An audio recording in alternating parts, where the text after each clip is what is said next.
ஒரு விஷயத்தை உங்களோட இந்த காணொலியினூடாக பதிவு செய்து கொள்ள விரும்புகிறேன் என்றால், நிறைய பேர் சொல்லுவாங்க என்னென்னு சொன்னால், நம்ம விரும்புகிற தொழிலை செய்யணும், இல்லாட்டி நம்ம செய்கிற தொழிலை விரும்புகிறதா மாற்றிக்கொள்ளணும் என்று சொல்லுவாங்க. அதில் ஒரு சுவாரஸ்யமான ஒரு விஷயம் இருக்குது. என்னென்னு சொன்னால், நம்ம இலங்கை இந்தியா போன்ற குறிப்பாக இந்த 2 நாடுகளையும் ஒப்பிடுகின்ற போதும் நாங்கள் உயர்தரங்களிலே சில கல்வி தகைமைகள், அதாவது நாங்கள் எந்த ஒரு தொழில் தகைமையாக எதிர்காலத்தில் வர வேண்டும் என்பது சம்பந்தமாக உயர்தர கல்வியிலே நாங்கள் இந்த கல்வியைத்தான் கற்க வேண்டும் அல்லது இந்த துறையில் தான் எங்களுடைய உயர்தர கல்வியை மேற்கொள்ள வேண்டும் என்கின்ற ஒரு ஃபோர்ஸ் பின்னுக்கு அதற்கு தள்ளுகின்ற, நம்மை அதற்குள் மாற்றி விடுகின்ற, குறிப்பாக பெற்றோர்கள் அந்த வகிபாகத்தை செய்வதை காணக்கூடியதாக. பெற்றோர்கள் மட்டுமல்ல, நிறைய பேர் ஐடியா கொடுப்பாங்க.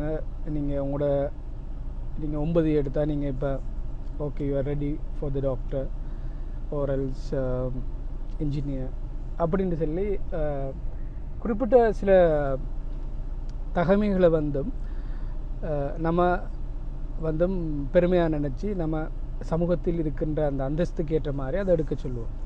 ஆனால் என்னுடைய பார்வை அல்லது என்னுடைய இந்த வெளிநாட்டு வாழ்க்கை அல்லது குறிப்பாக இப்பொழுது இருக்கின்ற கல்வி சூழ்நிலையில் ஒரு மாணவன் என்பவன் அவர் பிரகாசிக்கின்றார். உதாரணமாக காப்போத சாதன தரத்திலே 9 எடுக்கிறார். 9 எடுத்த ஒருவர் காப்போதா உயர்தரத்திலே அவர் கணிதத்துறையில் தான் கேட்க வேண்டும் என்ற ஒரு அவசியம் இல்லை, அல்லது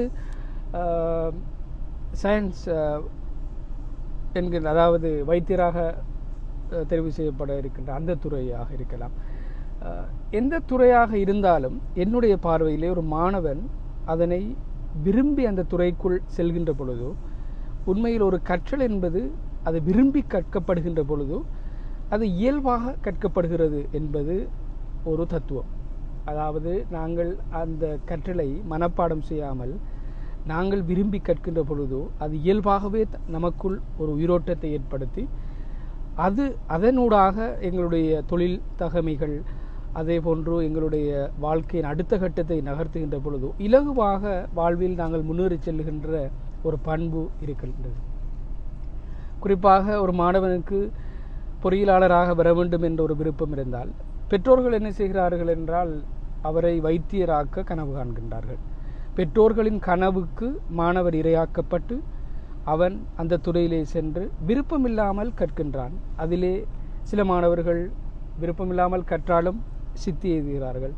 பிறகு அந்த வைத்தியத்துறைக்கு சென்று அங்கே கஷ்டப்படுகின்ற பொழுது, அதாவது வைத்தியத்துறையிலே அவர்கள் விருப்பமில்லாமல் அந்த தொழிலை செய்கின்ற பொழுது ஒவ்வொரு நாட்களும் நரக வேதனையாக கடக்க அங்கே உந்தி தள்ளப்படுகின்றன. அதனால் இந்த ஒர்க் ஃப்ரீடம் என்பது குறிப்பாக நாங்கள் செய்கின்ற தொழிலை விரும்பி செய்ய வேண்டும் என்கின்ற அந்த தத்துவம் என்பது நாம் எந்த துறையை தெரிவு செய்கின்றோம் உயர்தரத்திலே எங்களுக்கு சப்போர்ட்டிவாக இருக்கிற, எங்களுக்கு விருப்பமான ஒரு துறையினூடாகத்தான் நாங்கள் எந்த துறையிலும் முன்னேற முடியும் என்பது என்னுடைய பார்வை. எந்த துறையாக இருந்தாலும் அதிலே முன்னேறலாம். உதாரணமாக கலைத்துறையாக இருந்தாலும் கூட அதிலே இன்று சமூக ஊடகங்களில் ஏற்படுத்தப்பட்டிருக்கின்ற சமூக ஊடகங்கள் மலிந்து காணப்படுகின்றன, அதிலே உழைக்கின்ற தருணங்கள் இருக்கிறது. அதே போன்று வைத்தியத்துறை, பொறியியத்துறை, ஏதோ ஒரு துறை, ஆனால் அது நமக்கு விரும்பிய துறையாக இருக்கின்ற பொழுது அங்கே அந்த மாணவன் அல்லது அந்த நபர் சாதிப்பதற்கு நிறைய விடயங்கள் இருக்கும். அவருக்கு தடைகள் என்பது குறைவாக இருக்கும். தடைகள் இருந்தாலும் அவைகள் ஒரு சவாலாக ஏற்றுக்கொள்ளப்பட்டு தொடர்ச்சியாக அவர் பயணிப்பதற்கு இலகுவாக இருக்கும். எனவே நாங்கள் தெரிவு செய்கின்ற, இப்பொழுது குறிப்பாக காப்போதா சாதாரணதர பரீட்சை எழுதி மாணவர்கள் முடிவுகளை பெற்றுக்கொண்டிருக்கிறார்கள். நம்முடைய நண்பன் இதை எடுக்கான், நம்முடைய பெற்றோர்கள் இதை சொல்கிறார்கள் என்று சொல்லி நீங்கள் களமிறங்கி விடாதீர்கள். உங்களுக்குள் ஒரு வேட்கை இருக்கும். நான் வைத்தியராக வர வேண்டும் என்றால் அந்த துறையிலே நாங்கள் போவதில் எந்தவித தவறும் இல்லை. நமக்கு ஈவன் குறைவான தகமை இருந்தாலும் அதற்குள் சென்று அதை விரும்பி கற்கின்ற பொழுது உயர்தரத்திலே சாதனைகள் படைத்த பல பேர் இருக்கிறார்கள். அதே போன்றுதான் கணிதத்துறையும் எந்த துறையாக இருந்தாலும், வணிகத்துறையாக இருக்கலாம் அல்லது தொழில்நுட்பத்துறை இப்பொழுது இருக்கிறது, டெக்னாலஜி, இப்படி எந்த துறையாக இருந்தாலும். அதே போன்று குறிப்பாக காப்போதா சாதனத்திலே ஃபெயிலாகிவிட்டோம், தோற்றுவிட்டோம் என்றால் அதுதான் நமது இறுதி கட்டம் என்று இளைஞருடைய கல்வி திட்டங்கள் அப்படி இருக்கின்றன, அதனுடைய கட்டமைப்பு அப்படி இருப்பதால் நாங்கள் அதற்குள்ளே விழுந்திருக்கிறோம். எனவே என்னுடைய பார்வையிலே எண்ட் ஆஃப் த டே ஒரு தொழில் தகமை என்று வருகின்ற பொழுது நாங்கள் செய்கின்ற தொழில் நமக்கு விரும்பி செய்யப்படுகின்ற தொழிலாக இருக்க வேண்டும். அதற்கு பின்னுற்பத்தியாக இருக்க போகின்ற ஒரே ஒரு விடயம் நமது கல்வி, உயர்கல்வி. அதிலிருந்து தான் நாம் நமது துறையை தெரிவு செய்கின்றோம்.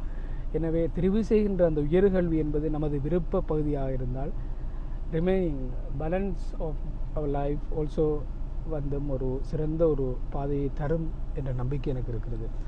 அது தொடர்பாக உங்களோடு பேச வேண்டும் என்ற ஒரு ஆசை இருந்தது. அதனால் தான் அதை பேசி முடித்தேன். நன்றி.